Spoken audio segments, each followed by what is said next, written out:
Es la formación de anticuerpos contra nuestros propios tejidos. ¿Y por qué pasa esto? Hay diferentes teorías o diferentes factores predisponentes. Se dice que hay una pérdida de la apoptosis o hay una disminución de la apoptosis. ¿Sí saben qué es apoptosis? Sí, muerte celular. ¿Muerte qué? Muerte celular Celular. programada. Ok.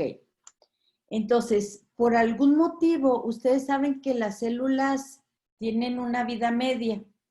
Cuando hay por algún motivo, esa célula no es destruida o no es ingerida sustancia por macrófagos o por células que las van a destruir y permanecen en el organismo y expresan ciertos determinantes antigénicos que no deberían de existir. Entonces se ocasiona una formación de anticuerpos contra esas células dañadas o ya que no funcionan bien.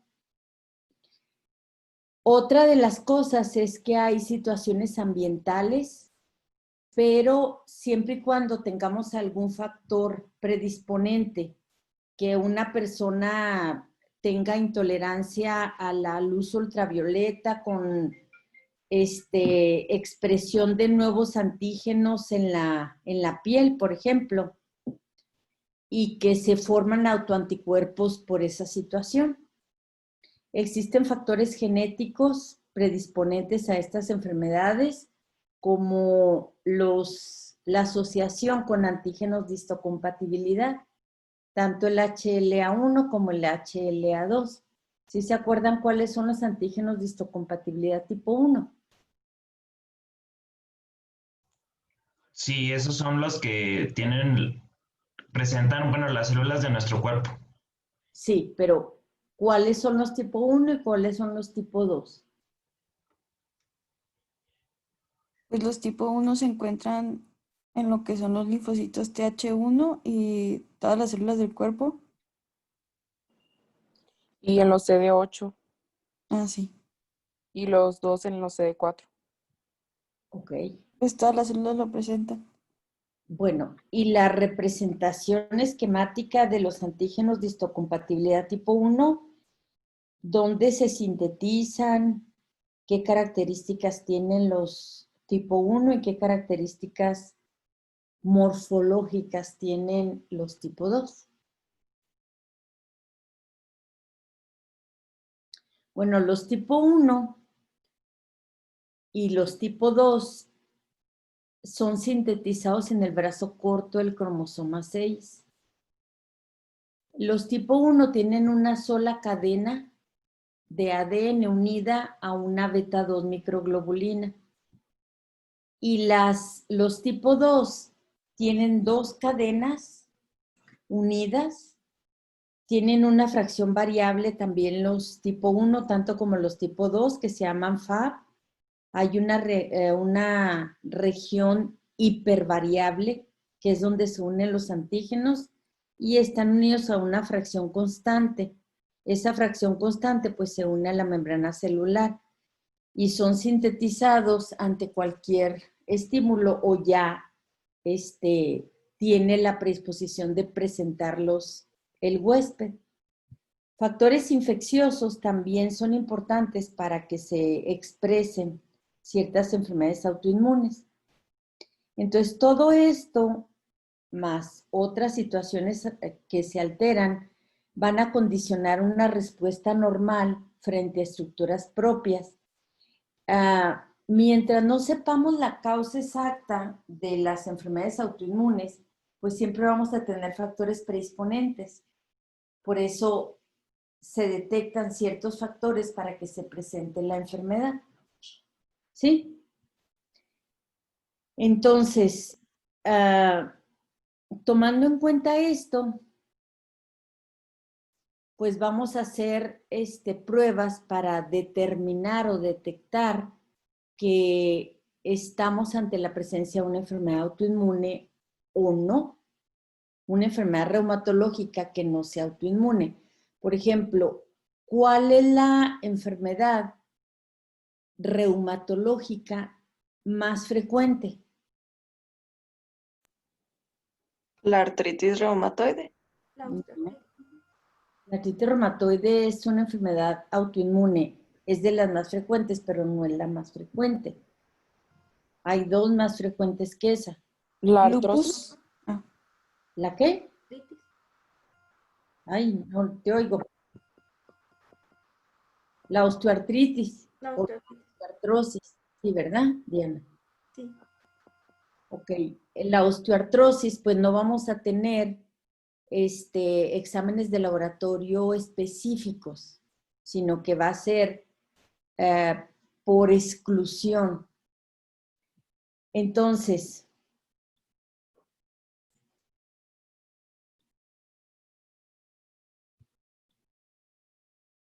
ay, espérenme.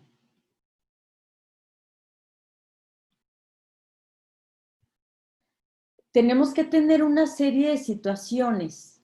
Primeramente los signos y síntomas, después hacer la exploración adecuada. Esto nos va a dar si tiene inflamación o no tiene inflamación y nos apoyamos con pruebas diagnósticas. Entonces, el uso del laboratorio, ¿para qué nos puede servir?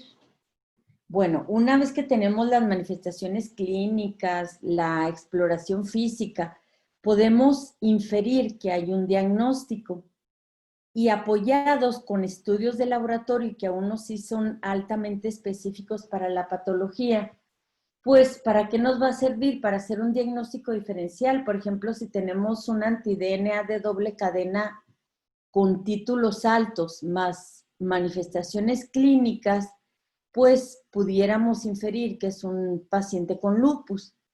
Y ya una vez que lo tenemos, ¿para qué nos van a servir esos exámenes de laboratorio?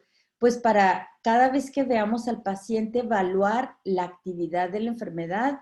Hay ciertos instrumentos que utilizamos para ver, para evaluar la actividad de ciertas enfermedades, tanto para artritis reumatoide, para lupus, para esclerodermia, para espondilitis, para cada una de las enfermedades reumáticas. Tenemos ciertos instrumentos para medir qué tan activa o no está la enfermedad. Si tenemos una elevación importante de autoanticuerpos, pues también eso nos puede servir como pronóstico de la enfermedad. Si desde etapas iniciales en la artritis reumatoide tenemos altos títulos de anti-CCP, por decir, o factor reumatoide, podemos inferir que a ese paciente, más edad, más el sexo, más ciertas características genéticas, podemos decir, ¿saben qué? A este paciente le puede ir muy mal. Y para seguimiento, ¿por qué para seguimiento? Porque podemos darle tal tratamiento y después de un tiempo hacemos los instrumentos de medición y vemos que están bajando, entonces podemos decir, ok, vamos a seguirle con este tratamiento. Si a pesar de que estamos utilizando cierto medicamento, no tenemos disminución de los índices de actividad, pues entonces el seguimiento no está siendo adecuado y tenemos que modificar el tratamiento. ¿Cuáles son los estudios de laboratorio que vamos a utilizar en reumatología? Todos. Todos es todos. Siempre tenemos cualquier examen de laboratorio, tiene que ser descartando otras posibilidades. Por ejemplo, vamos a utilizar la biometría hemática de ella, todo lo que medimos en una biometría hemática completa. La química sanguínea también es importante si tenemos elevación de creatinina, si tenemos hiperglicemia, si tenemos un examen general de orina con sedimento urinario importante de actividad, si tenemos pruebas de función hepática como que se eleven las transaminasas, que se eleve la DHL, que se eleve la CPK. Es importante para dar un seguimiento de ciertas enfermedades autoinmunes. Ahorita es importante que nomás lo visualicemos y posteriormente cuando vayamos viendo cada patología lo vamos a pues analizar más. Pero todo es importante en una prueba de función hepática, las bilirrubinas, que tengamos hiperbilirrubinemia por destrucción de eritrocitos, o sea, 1000 cosas. La velocidad de sedimentación y la proteína C reactiva son reactantes de fase aguda. Estos también nos ayudan como apoyo y como seguimiento de la enfermedad. Generalmente utilizamos tanto la velocidad de sedimentación globular como la proteína C reactiva en la mayoría de los instrumentos de medición de actividad.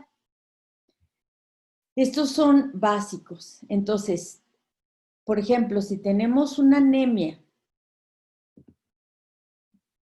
normocítica y normocrónica en una enfermedad crónica, ¿qué nos está diciendo?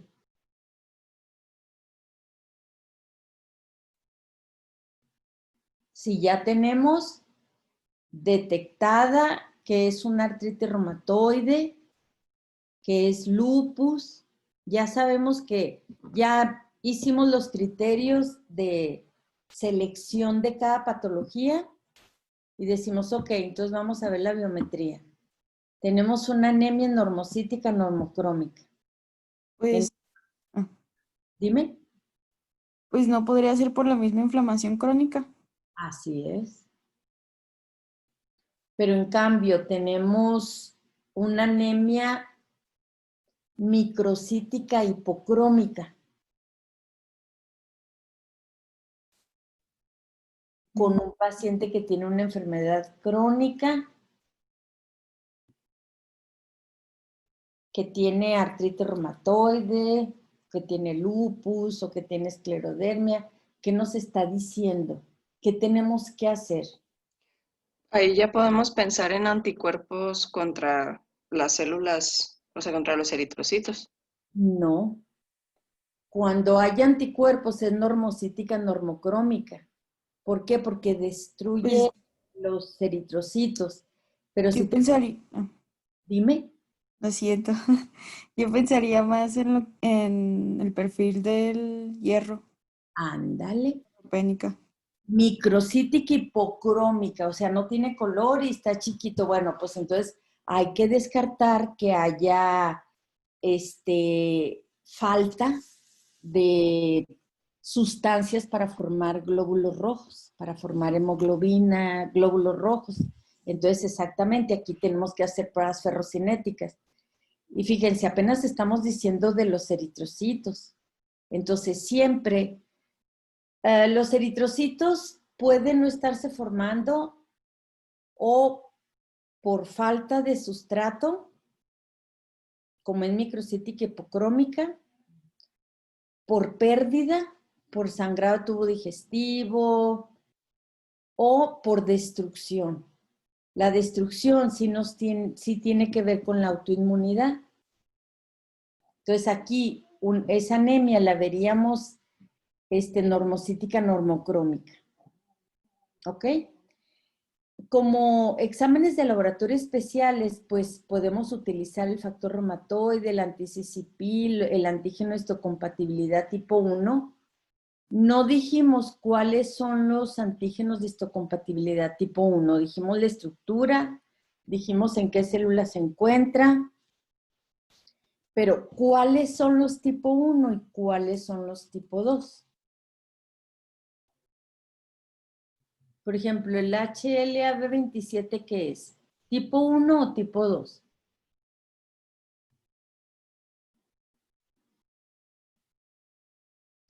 Bueno, los tipo 1 son el A, el B y el C. Del B existen muchísimos. Dentro de ellos, el B27 se ve asociado a espondiloartropatías. ¿Sí? Los tipo 2 es el DP, DQ y DR. ¿Ok? Que esos se van a ver asociados a otras enfermedades autoinmunes. Dentro de los anticuerpos, los que más frecuentemente encontramos son contra el núcleo, que se llaman sustancias antigénicas extractables del núcleo, que son los ENA. Dentro de los anticuerpos antinucleares hay algunos, que luego los vamos a ver. El anticoagulante lúpico también es importante, generalmente se presenta en pacientes con lupus. Hay cierta prevalencia de asociación de lupus con síndrome antifosfolípidos. Hay autores que dicen que un 50% de los pacientes que tienen lupus van a presentar en algún momento de la evolución de su enfermedad anticuerpos antifosfolípidos. Hay quien dice que el 30%. Dentro de esos anticuerpos antifosfolípidos, el que más frecuentemente encontramos es el anticoagulante lúpico, aunque también vamos a encontrar los anticuerpos antifosfolípidos como tal. También vamos a encontrar anticuerpos contra beta-2 microglobulina. Es importante determinarla cuando estamos pensando en síndrome antifosfolípidos. Tenemos que hacer todos estos anticuerpos. ¿Por qué? ¿Qué son los anticuerpos antifosfolípidos? ¿Quién iba a dar la sesión? El equipo 2.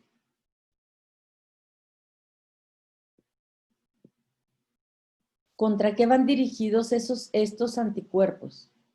¿Contra qué fosfolípidos?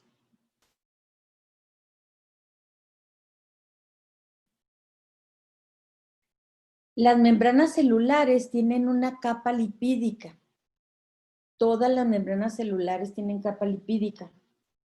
Hay algunas que tienen más lípidos o fosfolípidos que otras. Por ejemplo, las neuronas tienen una capa lipídica muy importante. No sé si se acuerdan de una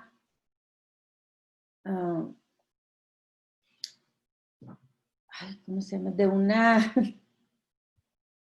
película que se llamó los lípidos de John o los lípidos de no sé quién, de un niño que no tenía esa sustancia lipídica y que tenía mucho problema. ¿No se acuerdan? Hijo, es de mis tiempos. Entonces. La de que un papá inventa una cura o que investiga mucho. Así es. Sí, pues Entonces, ¿ah? perdón. No, le iba a decir que pues él tiene problemas, por ejemplo, en la conducción por el hecho de que o sea, pues sí, se quita todo el lípido que ayuda a la conducción de los estímulos nerviosos. Así es. Entonces, ese es un ejemplo para que no se les olvide que las neuronas tienen muchos fosfolípidos en sus membranas y es frecuente que en el síndrome antifosfolípidos encontremos microinfartos cerebrales por los anticuerpos que se van contra los fosfolípidos de esas membranas de las neuronas. Los anticuerpos contra neutrófilo, hay dos, bueno, ahorita lo vemos. Y el análisis especial de líquido sinovial.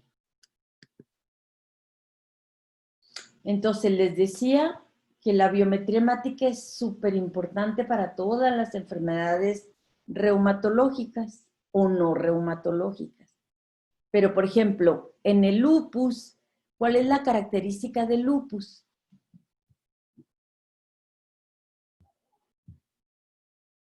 En el lupus, la fisiopatología, que bueno, ya les voy a adelantar, todo el daño que hay en el lupus es por formación de anticuerpos, formación de complejos de antígeno-anticuerpo complemento.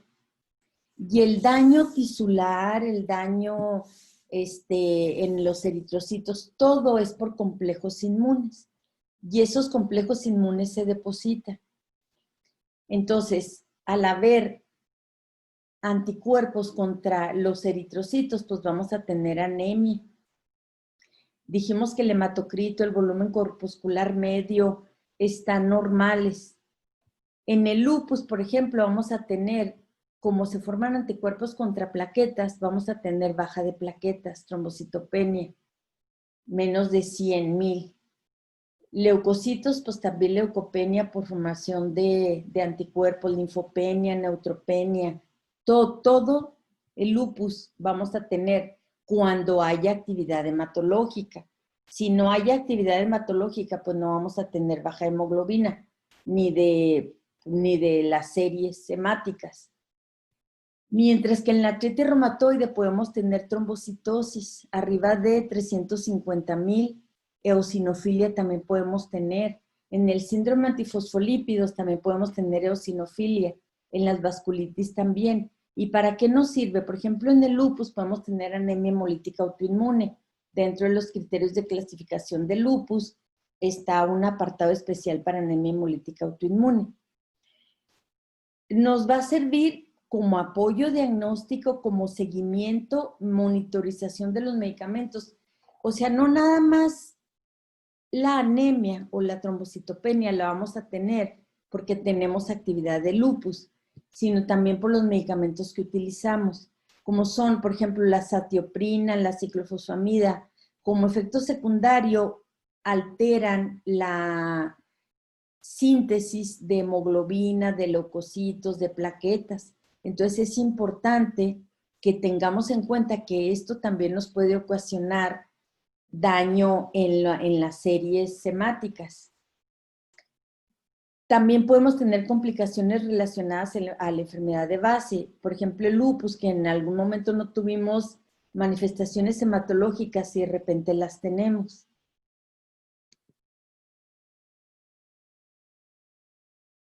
Aquí les decía que puede ser normocítica, normocrómica,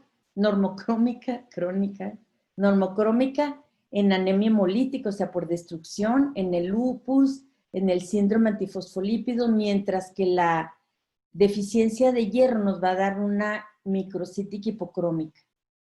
O también cuando tenemos anemia en pacientes con artritis reumatoide por el uso de metotrexate.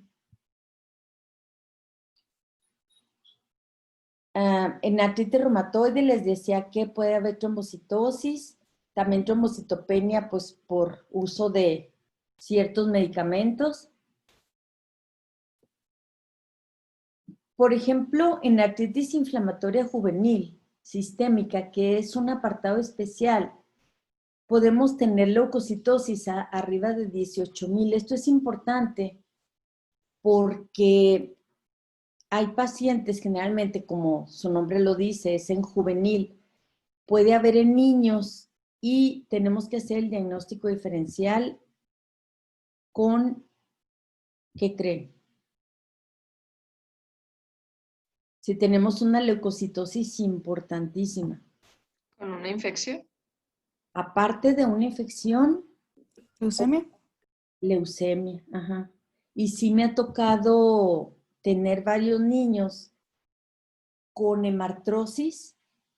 Los mandan a reumatología porque traen una sinovitis, generalmente de grandes articulaciones, de rodillas, de tobillos, y al hacer la extracción del líquido sinovial es francamente hemática el líquido, y con leucocitosis arriba de 20 o de 25 a veces, y pues hay que hacer el diagnóstico diferencial con leucemia.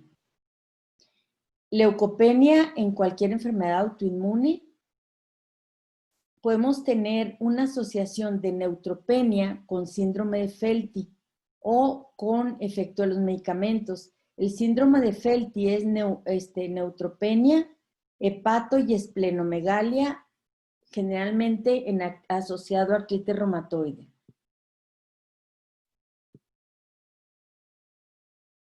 Los tiempos de coagulación también son importantes, sobre todo si estamos pensando en síndrome antifosfolípidos.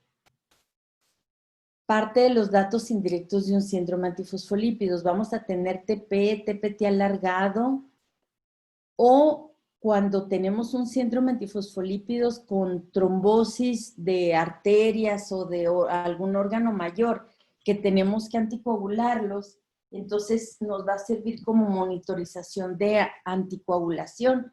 El INR lo tenemos que llevar a 2 veces y media arriba de lo normal para tener una buena anticoagulación.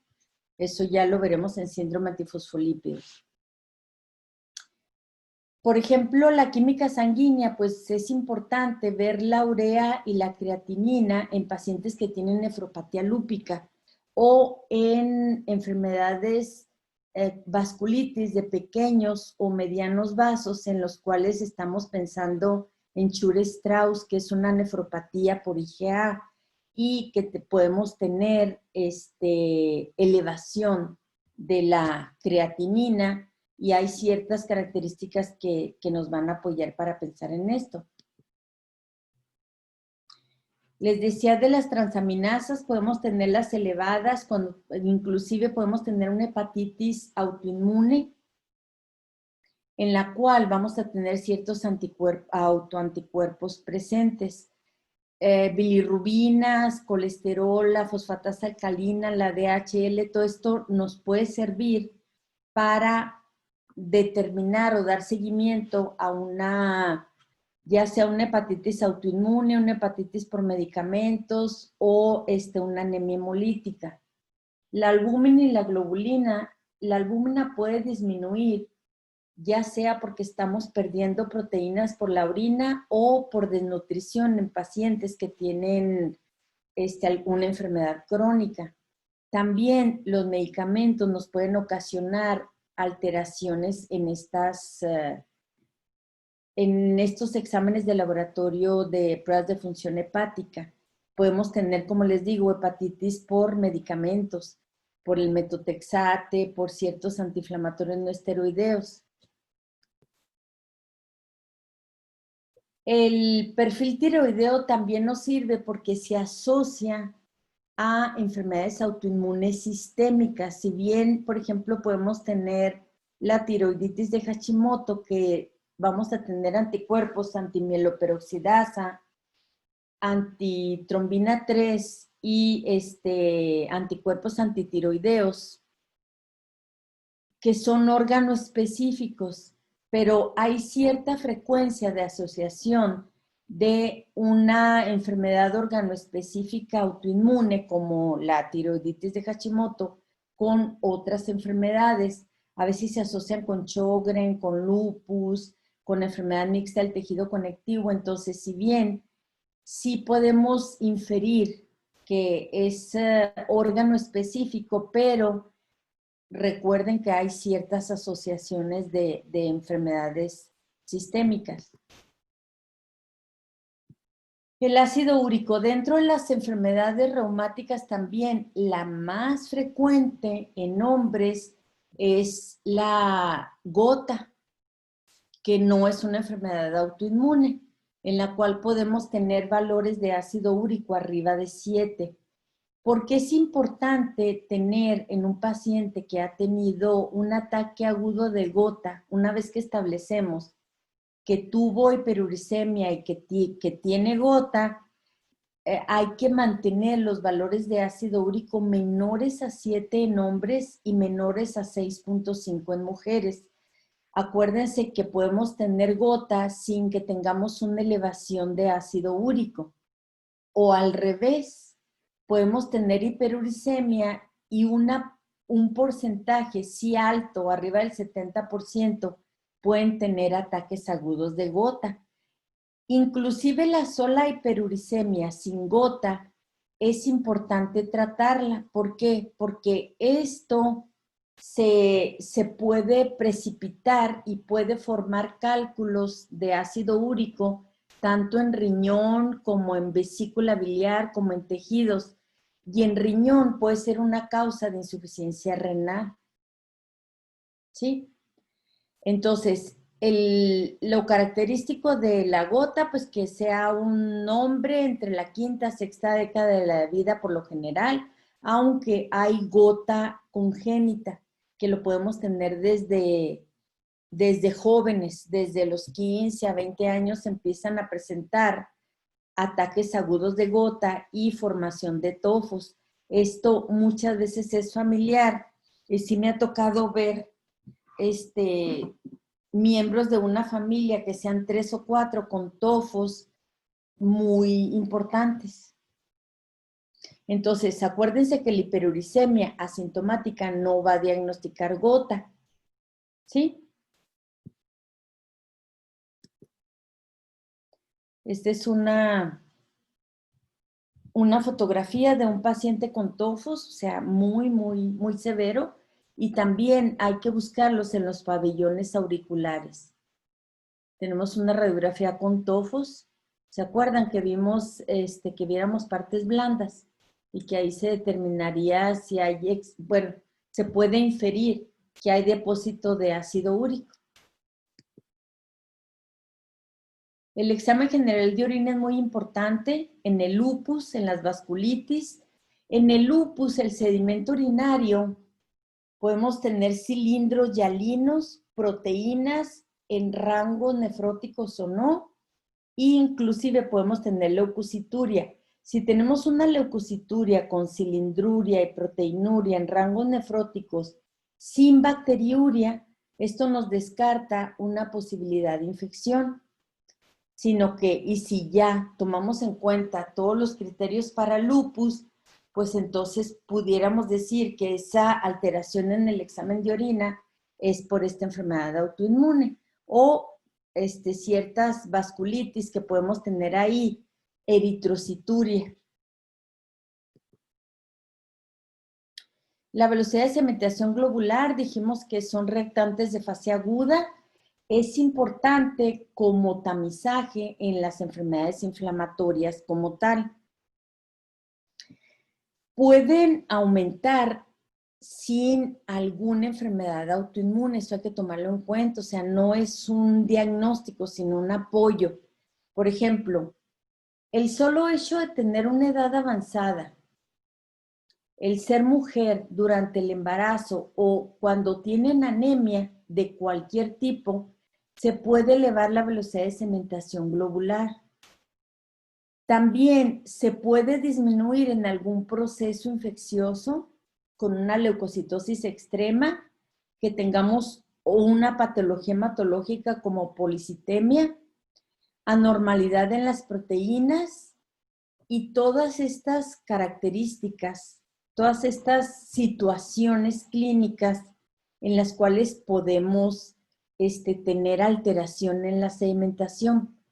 Por lo tanto, hay que tomar en cuenta por descarte otras patologías. ¿Sí me explico? Inclusive hay ciertos factores técnicos, que haya problemas en la dilución, que la mezcla esté inadecuada, que el tubo no sea el adecuado, que al hacer vibración durante la ejecución de la prueba esté alterada, que se incline el tubo, o sea, son muchas cosas. Anormalidades también de los eritrocitos, de la forma de los eritrocitos con esferocitosis o con otras alteraciones. También podemos tener cierta elevación en obesidad, que tengan fiebre por cualquier otra causa, algún proceso infeccioso, o inclusive el uso de aspirina y el uso de antiinflamatorios nos puede elevar la velocidad de sedimentación. Por eso es importante que sea un apoyo. Y también, decimos, no, pues es porque tiene actividad de una enfermedad autoinmune. Bueno, nos va a servir para dar seguimiento a esa patología. La proteína C reactiva es un poquito más estable, es más fidedigna, se pudiera decir. La velocidad de sedimentación globular difiere los títulos en hombres o en mujeres, o si la edad avanzada o alguna otra patología. Y la proteína C reactiva es un poquito más estable porque no se altera en edad avanzada, no hay diferencia entre hombre o mujer o entre ciertas edades. Y se eleva desde las primeras 6 a 8 horas de evolución de la patología y va a alcanzar su pico máximo a las 48 horas.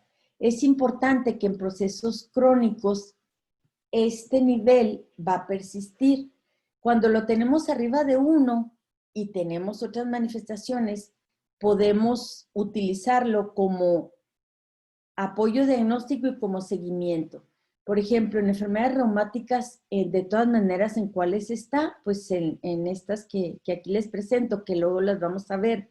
Pero también podemos tenerlas en enfermedades no reumáticas, como infecciones bacterianas, como tuberculosis, como algún traumatismo, que no va a estar tan elevado como un proceso crónico. Por eso decimos que es un poquito más estable y es un poquito más fidedigno la utilización de proteína C reactiva. El factor reumatoide. ¿Qué es el factor reumatoide?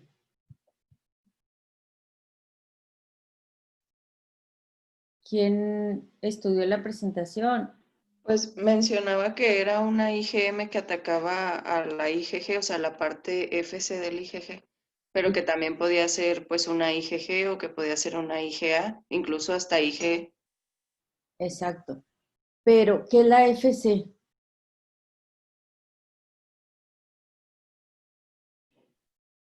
De la inmunoglobulina. La fracción constante. Sí. Es importante que nos acordemos de eso porque no va contra la fracción variable. Porque si estuviéramos hablando de la fracción variable sería otro anticuerpo. ¿Sí? Entonces es contra la fracción constante. Generalmente la que se solicita es contra IgG, pero exactamente es como tú dices, que puede ser otra inmunoglobulina. ¿Qué es más importante? ¿Tener sensibilidad o tener especificidad de una prueba diagnóstica o de una prueba de apoyo?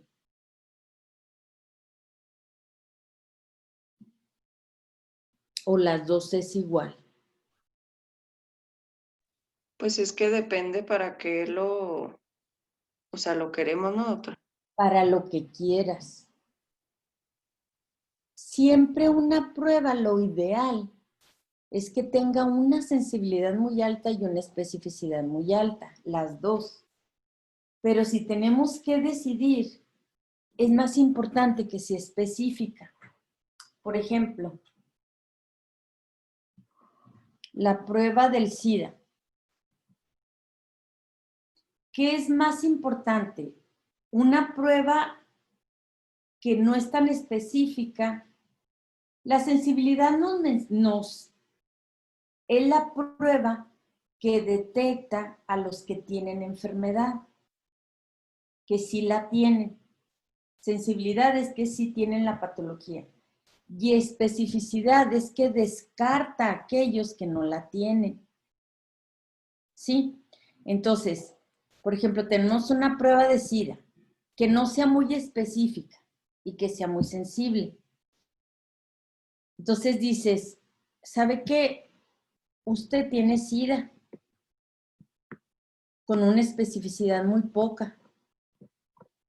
Entonces, ¿qué va a pasar con ese paciente? O sea, va a decir, híjole, pues tengo SIDA y qué barbaridad y que empiecen con el tratamiento y todo. A una prueba que le diga, ¿sabes qué? Tú no tienes la enfermedad, aunque sea más baja la especificidad. ¿Sí me explico? No es más importante que a ustedes les descarte la enfermedad a que le digan, no, pues todos la tienen. Para cualquier estudio, para cualquier análisis, lo ideal es eso, que tenga mucha sensibilidad y mucha especificidad. Muchas veces pues no se logra esa situación, pero en la medida de lo posible, tratar de encontrar una prueba que sea tan sensible y tan específica. ¿Sí me explico? ¿O no están de acuerdo conmigo que es mejor decirle a los que realmente no lo tienen? O sea, que no sean falsos negativos o que no sean falsos positivos. Que esa prueba detecte tanto a los realmente positivos y a los realmente negativos, verdaderos negativos y verdaderos positivos. ¿Ok? Entonces, así tenemos el factor reumatoide, pues es muy sensible y tiene poca especificidad, pero si lo tenemos a altas dosis, digo altos títulos, perdón, es muy probable que nos apoyen el diagnóstico. Así tenemos que en artritis reumatoide un 50, un 90% de los pacientes con artritis reumatoide la van a tener positiva. Sin embargo, hay otra enfermedad que son las enfermedades por crioglobulinas, que de un 40 hasta un 100% van a tener el factor reumatoide positivo, pero los títulos en artritis reumatoide son más altos con respecto a las crioglobulinas, ¿sí? Pero si se fijan, en muchas enfermedades autoinmunes lo podemos tener positivo, también en otras que no son reumáticas. En una endocarditis bacteriana, la mitad de los pacientes con endocarditis bacteriana es mucho. Si se fijan, que es muy sensible. Pero los títulos no son tan altos con respecto a las enfermedades autoinmunes. También en personas arriba de 70 años sanas, una cuarta parte de la gente que tiene 70 años o más la va a tener positiva, pero eso no quiere decir que tenga la enfermedad. Esto es importante porque si nos toca que médicos generales o médicos internistas ven un factor reumatoide positivo a títulos bajos y un paciente que tiene dolor articular, arriba de 70 años, dicen, no, pues es artritis reumatoide. Y no toman en cuenta que debe ser al revés. La clínica es primero. Y los títulos bajos no hacen un diagnóstico ni nos apoyan. ¿Ok? También en enfermedades, en neoplasia, lo podemos tener una cuarta parte de los pacientes que tengan cualquier neoplasia pueden tener el factor reumatoide positivo, aunque sean a títulos bajos.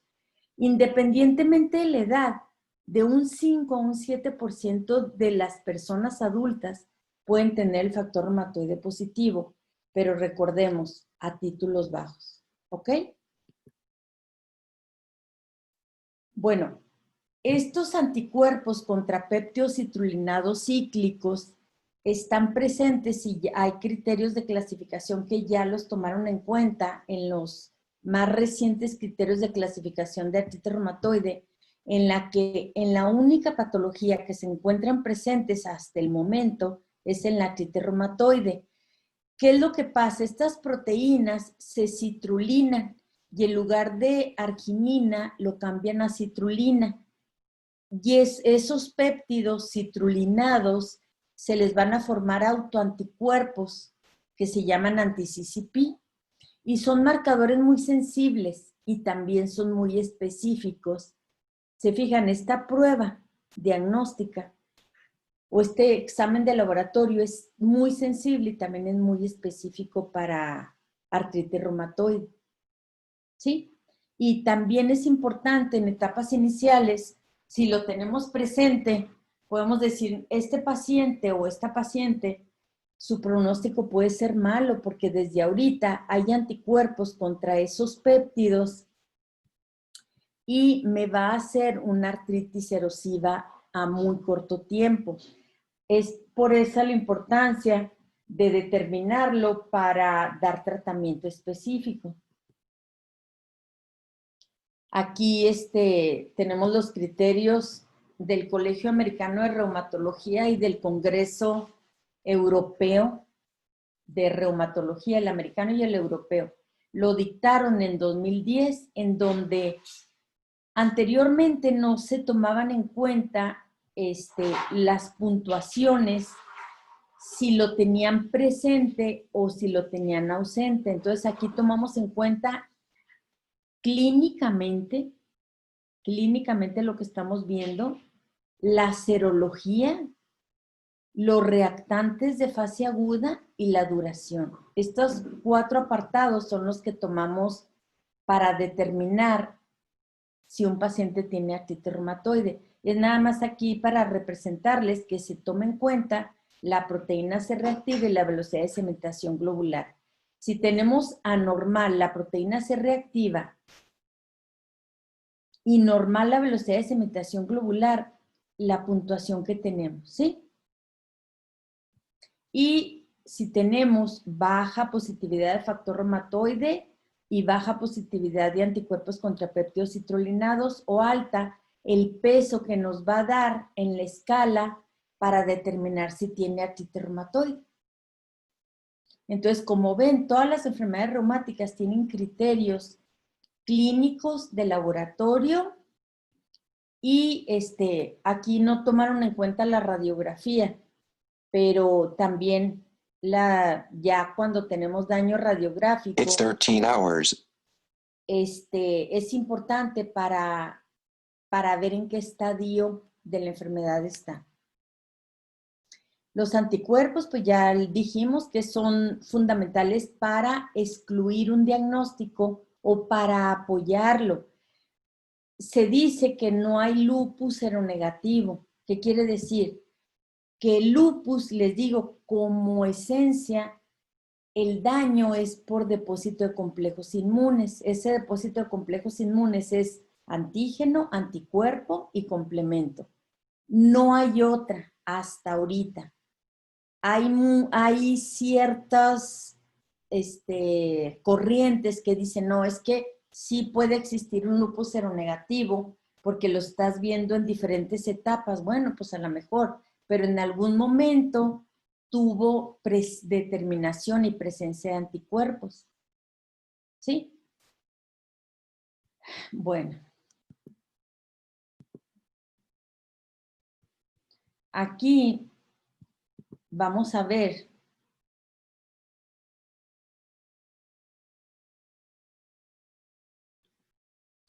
las estructuras antigénicas contra las cuales están dirigidos los anticuerpos. Por ejemplo, los anticuerpos antinucleares, les decía que pueden ser contra diferentes antígenos nucleares.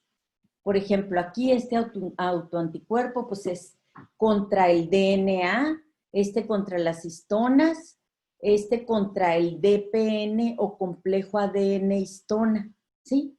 Estos son los antígenos contra los cuales los anticuerpos están dirigidos. También existen otras proteínas que están en el núcleo contra los cuales se van a ir a formar anticuerpos. Y estos son los anticuerpos anticentrómero que pueden estar presentes en el síndrome de Sjögren, en vasculitis, anti-SCL70, que así se le determinó. ¿Por qué? Porque se encuentra presente en esclerodermia o escleroderma, anti-Q, que puede estar presente en ciertas vasculitis, y otras antihistaminas nucleares. Por ejemplo, estos son proteínas no histonas dirigidas contra el ADN, pero hay otras proteínas del núcleo que son asociadas a RNA. De estos, los que generalmente se determinan es el anti-SM, que tiene alta especificidad para lupus hasta ahorita, el anti-RNP, que son contrarribonucleoproteínas. Se pueden presentar en enfermedad mixta del tejido conectivo en un 95 o un 98% de los pacientes se encuentra presente. Anti-RO, anti-LA en Sjögren o el lupus neonatal, anti-JO en polimiositis o dermatomiositis. Y hay otras estructuras antigénicas que son los nucleolos, ya no el núcleo, que son gránulos azurófilos de los neutrófilos, que aquí es lo que les decía, los anticuerpos contra neutrófilos que pueden tener 2 patrones, citoplasmático o perinuclear. Y están los fosfolípidos, que ya dijimos cuáles son, anticardiolipinas, anticoagulante lúpico. Hay un examen de laboratorio, el BDRL, sale falso positivo. Si tenemos manifestaciones clínicas con BDRL positivo, hay que hacer la prueba específica, aunque aquí podemos decir que es un BDRL falso positivo. ¿Por qué creen que en el síndrome antifosfolípidos se presenta esta prueba positiva falsa?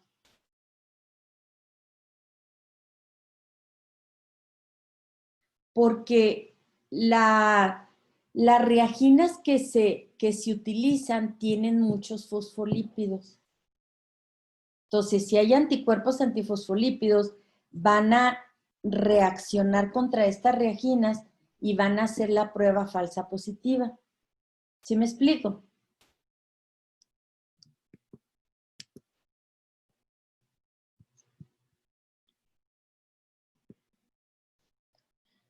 Bueno, aquí tenemos con qué frecuencia los anticuerpos antinucleares podemos tener los positivos, que ya dijimos que en un 100% de los pacientes casi podemos descartar que tenga lupus si no tenemos un anticuerpo antinuclear positivo. Aunque hay quien dice que existen estos 5% que en un momento los pueden tener negativos. Y el síndrome de Sjögren, polimiositis, enfermedad mixta, lupus inducido por drogas, el 100% van a tener anticuerpos antinucleares. Y estos generalmente son anticuerpos antihistonas, no el anti-DNA de doble cadena. Y existen otras enfermedades no reumatológicas que ya dijimos que son autoinmunes, todas estas.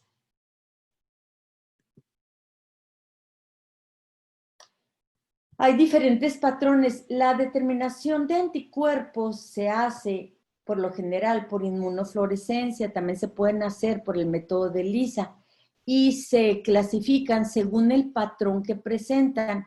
Por ejemplo, el lupus puede tener cualquier tipo de patrón, pero por lo general, por frecuencia, es el patrón homogéneo, aunque puede tener también un patrón citoplasmático, un patrón centromérico, un patrón periférico también.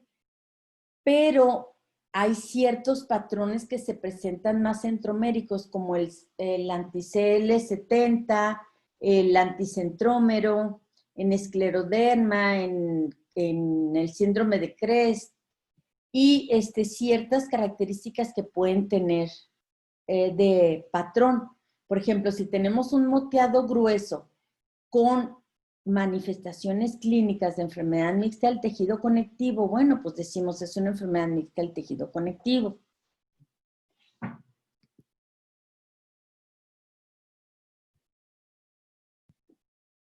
Por ejemplo, aquí tenemos los antígenos nucleares extractables y en qué enfermedad se presenta. En el anti-RO se presenta en el síndrome de Sjögren, también se presenta o está asociado a fotosensibilidad en el lupus, ya sea también lupus de piel, cutáneo subagudo, en lupus neonatal, y la característica clínica más grave es el bloqueo AB completo en el lupus neonatal, aunque parece que a medida que va creciendo el niño, se va quitando este bloqueo. El anti-LA también se presenta en el lupus neonatal. El anti-SM, les digo que se presenta en el lupus. El anti-RNP, la enfermedad mixta del tejido conectivo y el fenómeno de Raynaud puro. Anti-SCL70 se presenta en escleroderma y en fibrosis pulmonar. El anti-JO, como les mencionaba, en dermatomiositis o polimiositis, que eso lo vamos a ir viendo. Bueno, aquí es importante tener anticuerpos antifosfolípidos para decir que tenemos un síndrome antifosfolípidos. Acuérdense que un síndrome es el conjunto de signos y síntomas. Si no tenemos los anticuerpos positivos, anti-beta-glicoproteína, anticoagulante lúpico, anticardiolipina, y a títulos altos, podemos decir que es un síndrome antifosfolípidos incompleto.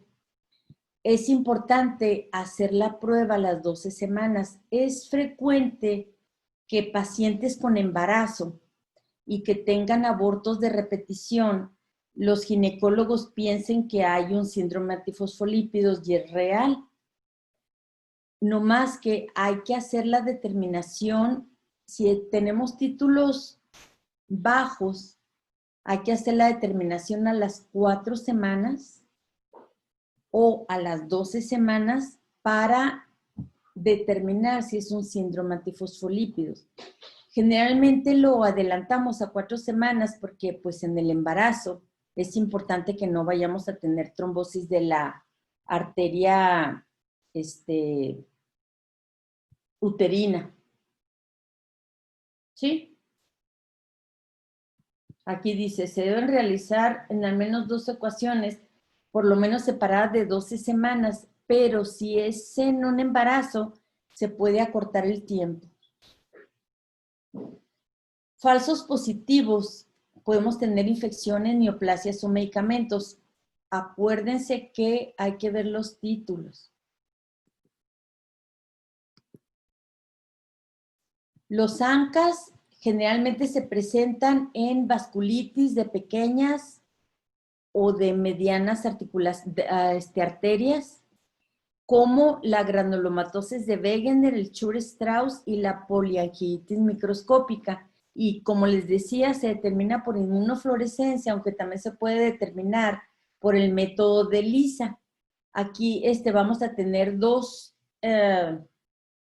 patrones. Uno perinuclear y otro centromérico. Citoplasmático. Citoplasmático está alrededor del citoplasma y perinuclear alrededor del núcleo. Aquí vemos por el patrón por inmunofluorescencia, en cuáles enfermedades lo vamos a detectar. El antígeno de histocompatibilidad tipo 1 ya dijimos que es tipo 1, el B, ABC. Hay una fuerte asociación con espondilitis anquilosante. En un 95% de los pacientes que tienen espondilitis lo van a tener positivo, pero en población sana, si a 100 gentes les hacen determinación de antígenos de histocompatibilidad B27, el 10%, 10 de cada 100 gentes lo van a tener positivo. Pero de esas 10 gentes que lo tienen positivo, solo 2, a veces hasta 1 punto y algo, van a tener la espondilitis anquilosante. ¿Sí? Entonces, tenemos que tomar en cuenta que un 10% de la gente lo puede tener positivo. Sin embargo, en enfermedades autoinmunes, como espondilitis, artritis reactiva o artritis psoriásica, lo podemos tener positivo. Y es importante, dentro de los criterios de clasificación de las espondiloartropatías. ¿Ok? El complemento, pues también es una proteína importante. ¿Por qué? Por los depósitos de complejos inmunes que dijimos. La que se determina es la proteína C3 y C4. ¿Por qué? Porque son las vías de unión de la activación del complemento. ¿Se acuerdan que tenemos activación por 3 vías del complemento? La vía clásica, la vía alterna y la vía de la lecitina. La vía clásica es por medio de antígeno anticuerpo que se va a activar. Los componentes que se utilizan son C3 y C4 porque les digo que son las vías en las cuales se van a unir. ¿Por qué va a estar bajo en el lupus? O por nefropatías por IgA o por crioglobulinemias. ¿Por qué creen?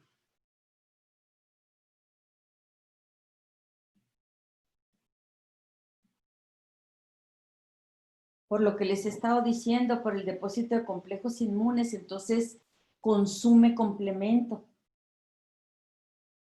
Si tenemos anticuerpos elevados y complemento bajo, quiere decir que estamos consumiendo el complemento. ¿Y por qué lo estamos consumiendo? Pues porque se está depositando en forma de complejos inmunes. ¿Sí? Aunque también podemos tener consumo de complemento en un shock séptico o deficiencia congénita o en hepatitis viral. Aquí tenemos los criterios de clasificación del 2012, que les digo que cada determinado tiempo se actualizan los criterios de clasificación. Y dentro de los aspectos inmunológicos tenemos todos estos autoanticuerpos, en los cuales, por ejemplo, tenemos baja de complemento por esta causa. Y prueba de Coombs directa puede estar positiva por anemia hemolítica autoinmune. ¿Sí? El líquido sinovial también es importante analizarlo. Tenemos un aumento del líquido sinovial con dolor, con aumento de volumen de la articulación.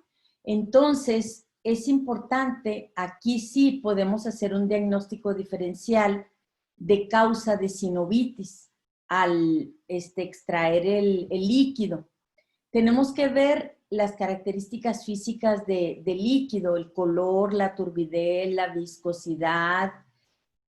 También por medio de birrefringencia, la búsqueda de cristales, tenemos que hacer cultivo y tenemos que hacer tensión de Gram. ¿Por qué? Para descartar un proceso infeccioso. Por ejemplo, podemos tener una monoartritis aguda o crónica, hay que descartar la causa de esta monoartritis. Podemos tener un traumatismo, podemos tener una infección, una septicemia, una endocarditis bacteriana, también puede dar a distancia un proceso infeccioso o por hemartrosis.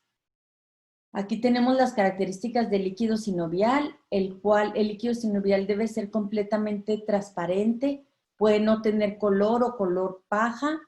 Cuando tenemos un proceso que no es inflamatorio, o sea que está normal, el color es normal, los leucocitos también los vamos a ver de 200 a 2000, neutrófilos menor de 25, el cultivo negativo, el coágulo, se hace la prueba de coágulo y es firme, la glucosa pues va a estar igual que la sangre.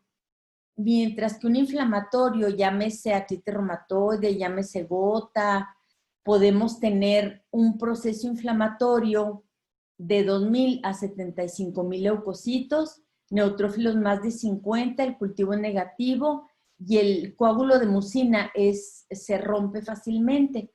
La glucosa está normal, mientras que en un proceso séptico tenemos leucocitos muchísimo más altos, hasta arriba de 250.000 puede ser, y el coágulo de mucina se rompe fácilmente, pero aquí sí nos está consumiendo azúcar. Estas son características de líquidos. El líquido normal tiene estas características, mientras que el inflamatorio puede ser un poquito más amarillo, el hemorrágico y el séptico. Conclusiones. Los exámenes de laboratorio pues, son un apoyo a la clínica. Se debe considerar que una pequeña proporción de pacientes pueden tener anticuerpos positivos. Ya dijimos que un 5 al 10% de la población en general puede tener los positivos. Ya una vez que los tenemos positivos a altos títulos y con ciertas o cuales manifestaciones clínicas nos pueden ayudar para dar seguimiento y valorar el pronóstico de ese paciente. ¿Tienen alguna pregunta? No, doctora. No. O callen para siempre.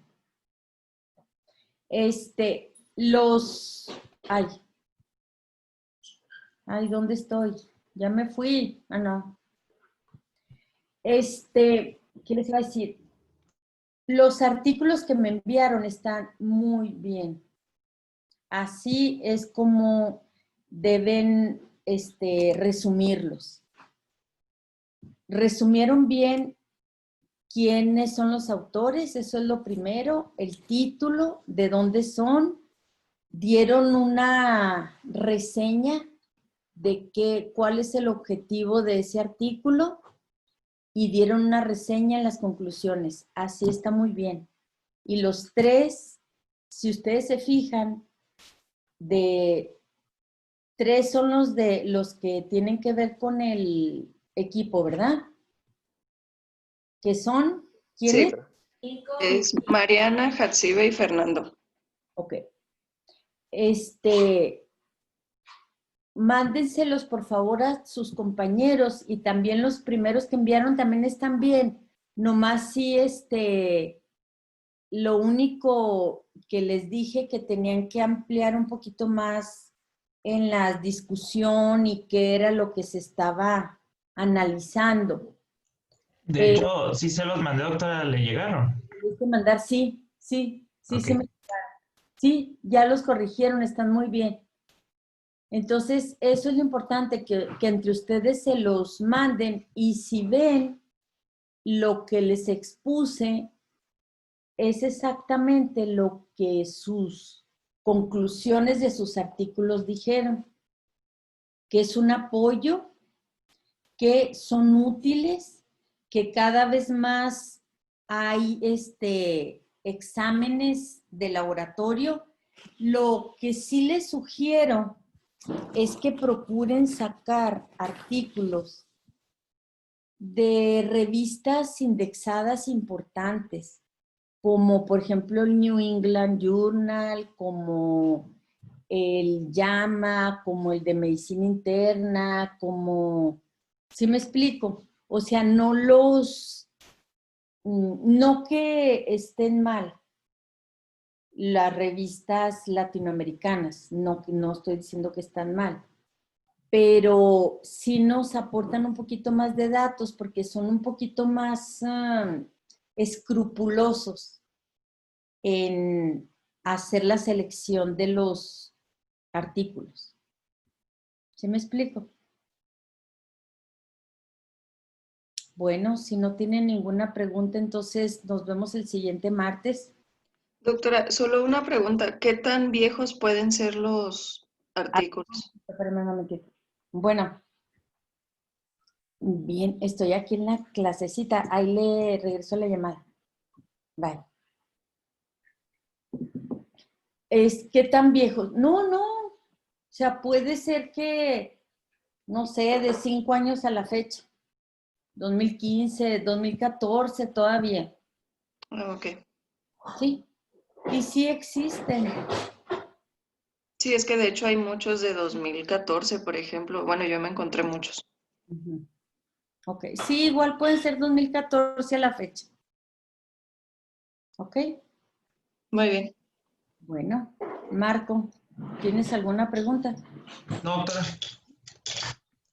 Bueno, entonces la próxima que vamos a ver, osteoartrosis. Exploración. Exploración. Okay. Entonces, para que me manden los artículos y la presentación. Sí. ¿Ok? ¿Sale? Muy bien, doctora. Bueno, ay, que estén muy bien. Buenas Gracias, Igualmente. doctora. Adiós. Gracias. De nada. Gracias.